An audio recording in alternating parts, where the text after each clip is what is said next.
Hi hello welcome to DD channel. இப்போ என்ன பார்க்க போகிறோன்னா ஒர்க்கிங் உமனோட வீக்கெண்ட் வைப்பு தாங்க.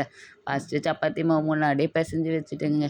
ஏன்னா க்ளீன் பண்ணுறதுக்கு முன்னாடி பண்ணி வச்சிடலாம்னு சொல்லிட்டு இது தாங்க நம்மளோட வீக்கெண்ட் வைப்பு. எல்லோரும் ஆஃபீஸ்லலாம் கேட்பாங்க, வீக்கெண்டு ஜாலியாக இருந்தீங்களான்னு. இது இங்கங்க ஜாலி இது தாங்க.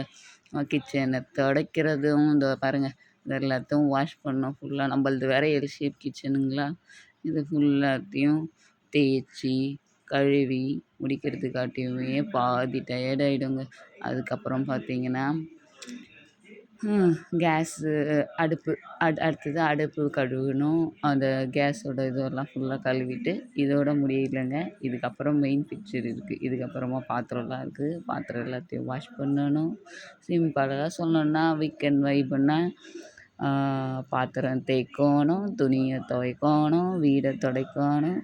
ஏதோ மிஷின் துணியை துவைச்சி முடித்ததுக்கப்புறம் மாடிக்கு போய் சரி கொஞ்சம் ரிலாக்ஸ் பண்ணலான்னு போனால் அங்கே நம்ம ஃப்ரெண்டு புறா சார் வந்திருந்தாருங்க. புறாவை பார்த்துட்டு அதுக்கு கொஞ்சம் ரைஸ் எடுத்துகிட்டு வந்து வச்சேன். பட் ஆனால் பாருங்கள், நான் புறாக்காக வச்ச சாப்பாடை காக்கா நடுவில் டிஸ்டர்ப் பண்ணிடுச்சுங்க. புறா உடனே பறந்து போயிடுச்சுங்க.